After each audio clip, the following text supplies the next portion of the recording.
I didn't find out in some dramatic way. No confrontation. No confession written in guilt. I found out because my bank app sent me a notification I almost ignored.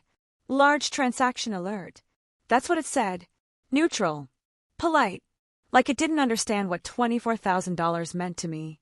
I was standing in my kitchen, barefoot, stirring coffee that had already gone cold. My phone buzzed once, then again. I glanced down, expecting a reminder or some autopay notice. Instead, there it was.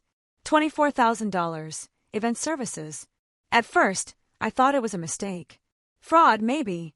I even felt relieved for a second, because fraud has rules. Fraud gets fixed. Family doesn't. I opened the details. The vendor name meant nothing to me, but the date did. It was recent. Very recent. And the account it came from was the joint account I'd set up with my sister 6 months earlier. The account I trusted her with. I didn't panic. That surprised me later. I just stood there, coffee spoon still in my hand, staring at the screen while my brain quietly rearranged memories. Her sudden busyness. The vague answers. The way she'd said, "Don't worry, I've got it handled." I locked my phone and went to work like nothing had happened. Because screaming without understanding is what people do when they don't intend to win. That evening, she called me.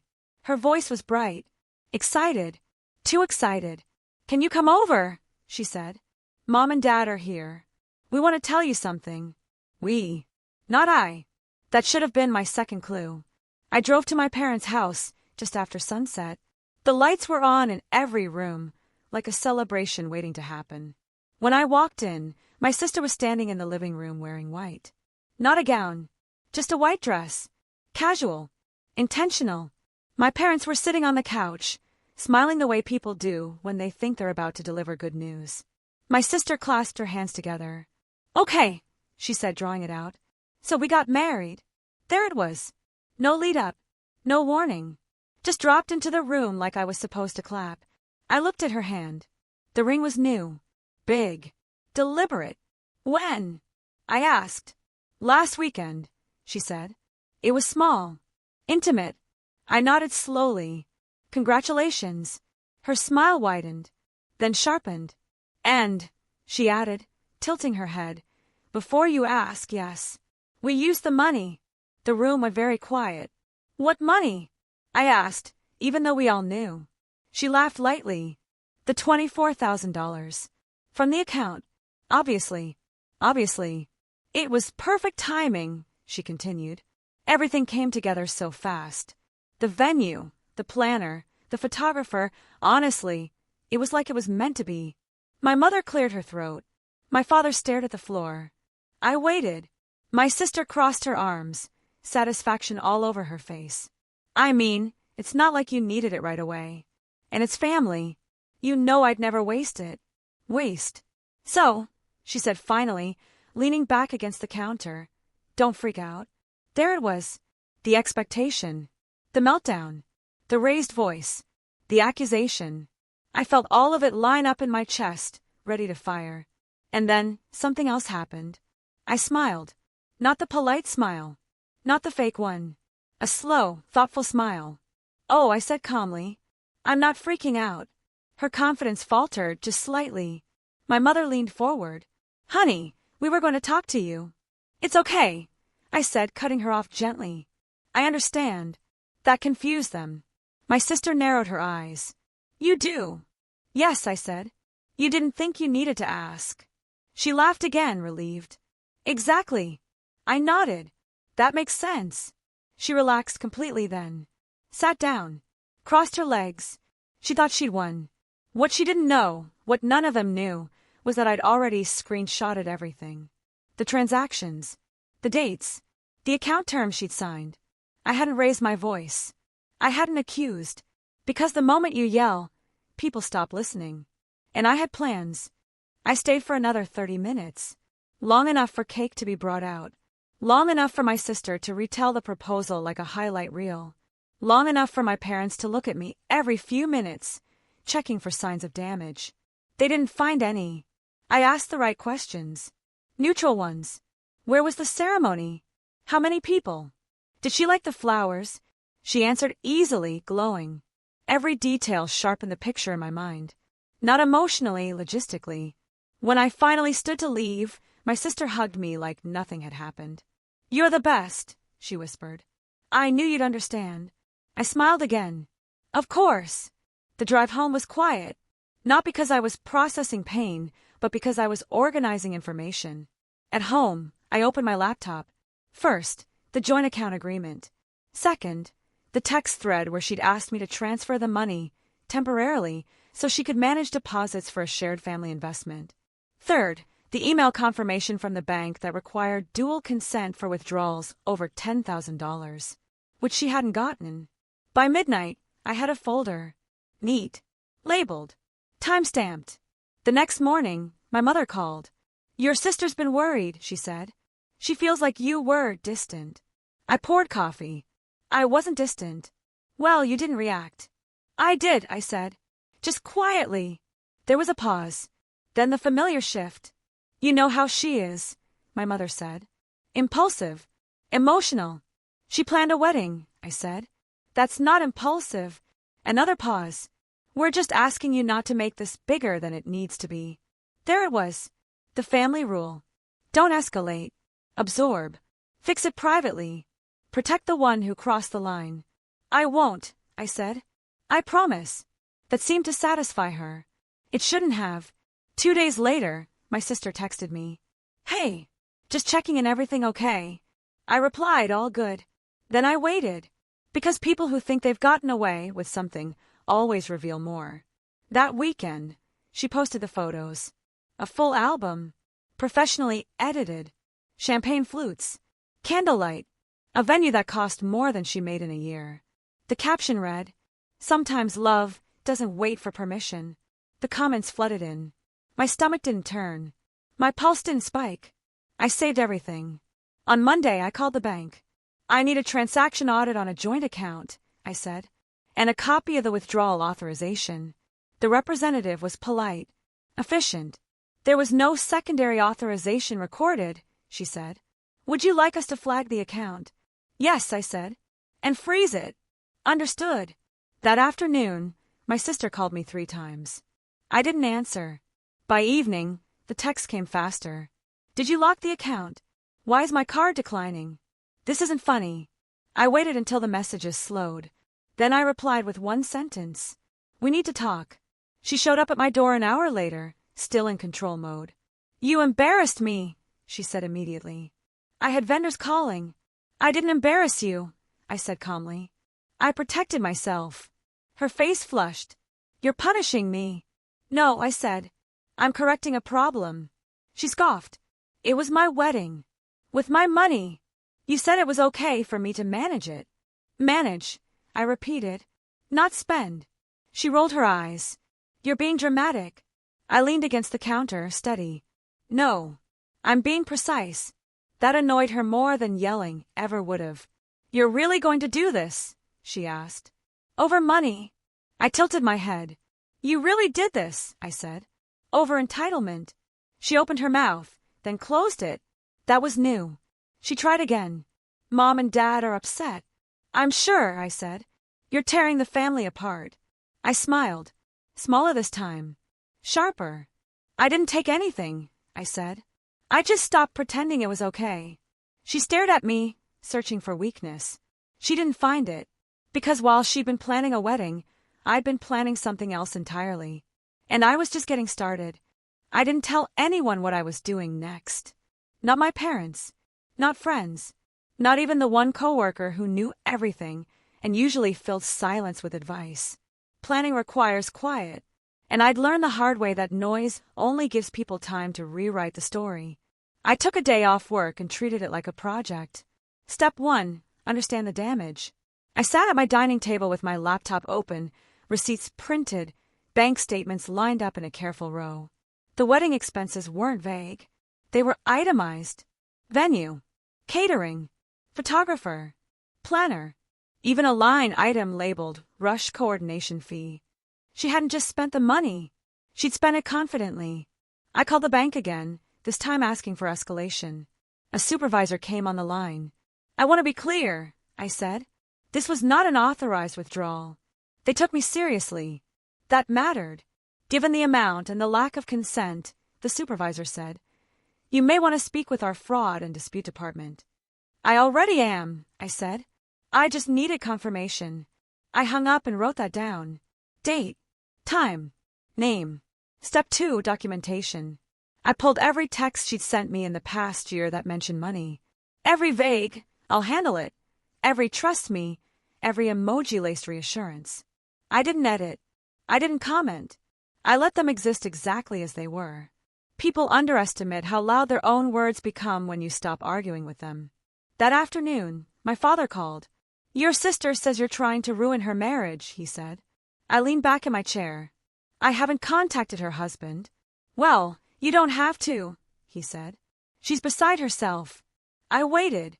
"She feels betrayed," he added, as if that settled something. "I know," I said.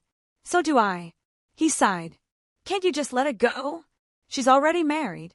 "That's not how money works," I said gently. Silence. "You always were the practical one," he said finally. It wasn't a compliment. It was a request. "I still am," I said. That night, my sister sent a long message. Paragraphs. Apologies tangled with blame. Explanations wrapped around entitlement. "I never meant to hurt you. You make more than I do. You know I'd pay you back eventually." Eventually. I didn't reply. Instead, I emailed an attorney. I didn't frame it as revenge. I framed it as risk. Joint accounts. Unauthorized withdrawals. Family complications. The reply came the next morning. "You're well within your rights to pursue recovery. Documentation is strong." I closed my laptop and exhaled. Not relief. Readiness. 2 days later, my sister showed up again. This time, quieter. She sat at my table, eyes red, voice low. "He doesn't know," she said. "Know what?" I asked. "That I used your money." I nodded slowly. I assumed. She reached for my hand, then stopped herself. "Please don't tell him. This will destroy everything." I studied her. Not with anger. With clarity. "You destroyed something the moment you decided I didn't deserve a choice," I said. She cried then. Real tears. Messy. I waited until she finished. "What do you want?" she asked. I folded my hands. "I want my money back." Her head snapped up. "All of it?" "Yes." "That's impossible." "No," I said. "It's inconvenient." She shook her head. "We don't have it." "Then you'll find it," I said. "Because this doesn't end the way you think it does." She stared at me like I was someone new. "You're really going to take this that far?" she whispered. I nodded. "I already have." Her phone buzzed. She glanced at it, then went pale. "What?" I asked. "The bank," she said. "They're asking questions." I didn't smile this time. I didn't need to. "I told you," I said quietly. "I'm done pretending." She left without another word. That evening, I received an email from her husband. "We need to talk." I read it once. Then again. This was the moment she'd been afraid of. The moment truth stepped into the room without raising its voice. I replied with a single sentence. "I agree." And for the first time since the notification had buzzed in my kitchen, I felt something shift completely. Not anger. Control. We met at a coffee shop halfway between my apartment and his office. Neutral ground. Public, but not performative. I chose the table near the window. He arrived 10 minutes early. That told me everything. He stood when he saw me, awkward and polite, like someone preparing for news he didn't want but suspected was coming. "Thank you for meeting me," he said. "Of course," I replied. He didn't order coffee. Just sat down, hands folded, eyes searching my face for something. Anger, maybe. Accusation. Satisfaction. I gave him none of it. "She told me you're upset," he said finally. "About the money." I nodded. That's one way to describe it. She said it was shared. That you were helping. I opened my folder and slid it across the table. "I don't want to argue," I said. "I want you to see." He hesitated, then opened it. The bank statements first. Then the account agreement. Then the text messages. I watched his face change as the narrative unraveled. "This account," I said calmly, "required both of us to approve withdrawals over $10,000. I didn't approve this one." He looked up, confused. She told me you knew. I didn't, I said. And I would have said no. He exhaled slowly, rubbing his forehead. She said it was temporary. So did the bank, I said. Until they flagged it. His phone buzzed. He glanced down, then sighed. She's calling, he said. I imagine she is. He didn't answer. She said you were overreacting, he added quietly. I didn't react, I said. I documented. That landed. He leaned back, eyes unfocused. Do you know how bad this looks? Yes, I said. That's why I'm being careful. We sat in silence for a moment.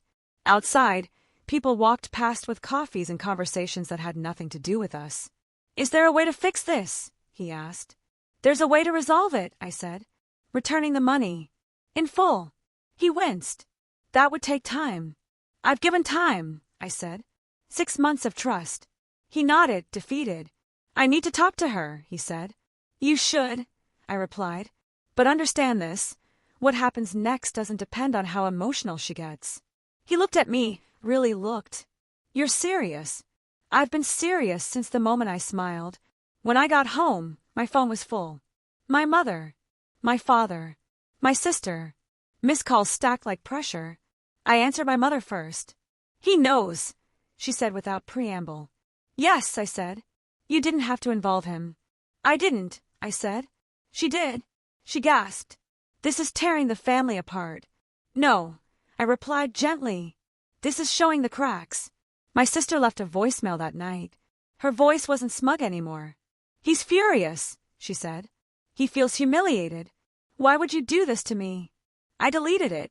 The next morning, I received an email from the attorney. If repayment is not initiated, we can proceed with formal recovery. I forwarded it. No commentary. 2 hours later, my sister texted. Can we talk? Please. I waited until evening. She arrived without makeup, without confidence. She sat on my couch like a guest, not an owner of the room. I didn't think you'd go this far, she said. I didn't think you'd go that far either, I replied. She swallowed. He wants to know everything now. That's usually how truth works. She rubbed her hands together. If I pay you back, slowly will you stop? I'll stop when the account is balanced, I said. Not before. You're enjoying this, she accused weakly. I shook my head. I'm finishing it. That distinction mattered. A week later, the first payment hit my account. Small. Careful. Meant to show effort. I acknowledged it with a receipt. Nothing more. Family gatherings stopped. Invitations dried up. The silence was thick, but clean. And in that quiet, something unexpected happened. I slept better. No more swallowing words. No more carrying responsibility that wasn't mine. She still had a wedding album. I had my spine. And the story she told herself, that I'd always make it easier, was finally collapsing under its own weight. The payments didn't come steadily. They came like apologies people don't mean, sporadic, reluctant, and always accompanied by something extra. A message. A sigh. A reminder of how difficult I was making things. The second transfer arrived 3 weeks after the first. Smaller than promised. Along with it came a text from my sister. We're really struggling right now. I hope you understand. I stared at the message for a long moment, then archived it. I logged the amount, added the date to my spreadsheet, and moved on with my day. Understanding had never been the issue. The issue was permission. My parents invited me to dinner that weekend. The tone of the call was careful, rehearsed. Neutral territory, they said. Just a meal. I went. The table was set like nothing had changed. Familiar dishes. Familiar seating. My sister wasn't there, which told me she'd already played her part. Halfway through dinner, my mother reached across the table and touched my wrist. We're worried about you, she said softly. I'm fine, I replied. That's what worries us, my father added. You're so detached. I set my fork down. I'm focused. My mother sighed. Your sister made a mistake. She made a decision, I corrected. She's paying you back. Partially. Well, my father said, leaning back, you don't need to destroy her marriage over it. That was the pivot, the blame transfer. I nodded slowly. I'm not destroying anything. You could stop this, my mother insisted. Tell the bank you forgive it. Close the file. And teach her that stealing from family has no consequences? I asked. My father frowned. That's harsh. So is losing $24,000, I said. They looked at each other, then back at me, like they were seeing a version of me they hadn't approved. You've changed, my mother said. I smiled faintly. I've stopped covering for other people. The conversation ended shortly after. That night, my sister called. I let it ring once, twice. Then I answered. What do you want? I asked calmly. She exhaled sharply. Mom says you won't back down. She's right. You're punishing me, she said again, like repetition would make it true. I'm holding you accountable. You don't need all of it back at once. I didn't spend it all at once, I said. Silence. I'm doing my best, she said finally. I believe you, I replied. And my best is waiting. She hung up. 2 days later, her husband emailed me again. She told me you're refusing to compromise. I responded with numbers, dates, amounts. No emotion. He didn't reply. The next payment came larger, substantial, followed by nothing else. No apology, no explanation, just money. And strangely, that was enough. At work, I found myself lighter, more decisive. I stopped volunteering for things I didn't want. I said no without explaining. Power is contagious when you recognize it. One afternoon, my sister showed up unexpectedly. I can't sleep, she said. Everyone thinks I'm the villain. I didn't invite her in. You made a choice, I said. This is what choices do. She looked smaller than I remembered. Not humbled, exposed. Do you hate me? She asked. I considered it honestly. No. I just don't trust you. That seemed to hurt more. Weeks passed. Payments continued. Slowly but fully. The final transfer arrived on a Tuesday morning. The exact remaining balance. No message attached. I stared at the number until it felt real. Then I did something unexpected. I closed the spreadsheet. That evening, I sent one email. Account settled. No further action will be taken. I didn't add forgiveness. I didn't add warmth. Just closure. My phone buzzed an hour later. Thank you. Her husband. I didn't respond. Later that night, my mother called again. Is it over? She asked. The money is returned, I said. And your sister? I paused. She's an adult.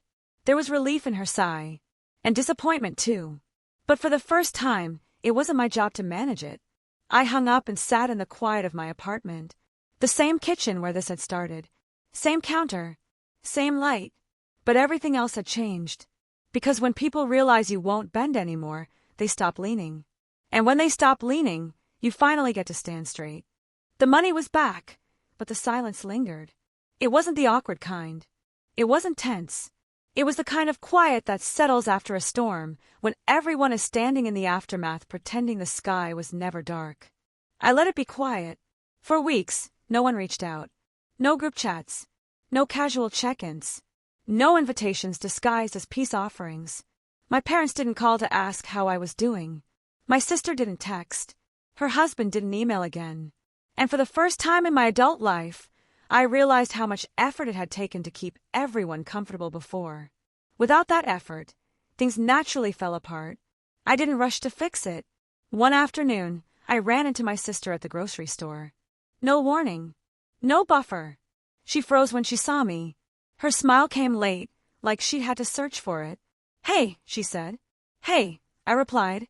We stood there between the cereal aisle and the frozen foods, surrounded by families making decisions that didn't involve us. She looked thinner, tired, less polished. I heard you close the account, she said. Yes. She nodded. I figured. There was something else she wanted to say. I could see it sitting behind her eyes. An apology, maybe, or an explanation she hoped would soften what had already hardened. But she didn't say it. Instead, she asked, Are we okay? I thought about the question carefully. We're different, I said. That's not the same thing. She swallowed. I never thought you'd actually do it. That's why it happened, I replied gently. She flinched. Not because I was cruel, but because I was honest. We parted without hugging. That felt right. A few days later, my parents invited me over again. This time, there was no agenda disguised as dinner. Just coffee. Just conversation. My mother watched me closely, like she was waiting for the old version of me to return. "You really scared us," she said finally. "I didn't mean to," I replied. "I just stopped protecting choices that weren't mine." My father nodded slowly. "Your sister's learning." "I hope so," I said. And I meant it, without urgency, without responsibility. That night, alone in my apartment, I scrolled through old messages I hadn't read in years. Apologies I'd accepted too quickly. Requests I'd agreed to without thinking. Moments I'd swallowed because it was easier. I didn't feel angry looking at them. I felt finished. A month later, my sister announced she was selling some things. Downsizing. Cutting back. No explanation offered. No story posted online. I didn't comment. Because closure doesn't always look like reconciliation. Sometimes it looks like distance that finally stays in place. One evening, a friend asked me if I regretted it. "Regret what?" I asked. "Not letting it go. Making it official." I thought about the kitchen where it started. The notification. The smile that confused everyone. "No," I said. "I regret every time I let something go that taught people they could take from me." She nodded. "You're different now." "I know," I said. "And I like her." On a quiet Sunday morning, I sat by my window with coffee and sunlight, the same ritual I'd had for years. But this time, there was no tension under it. No sense of waiting for the next request. I wasn't bracing anymore. I smiled, not because I was planning something, not because I was holding back, but because I finally understood something simple and permanent. Silence isn't weakness. Calm isn't surrender. And smiling doesn't always mean forgiveness. Sometimes, it means you already won.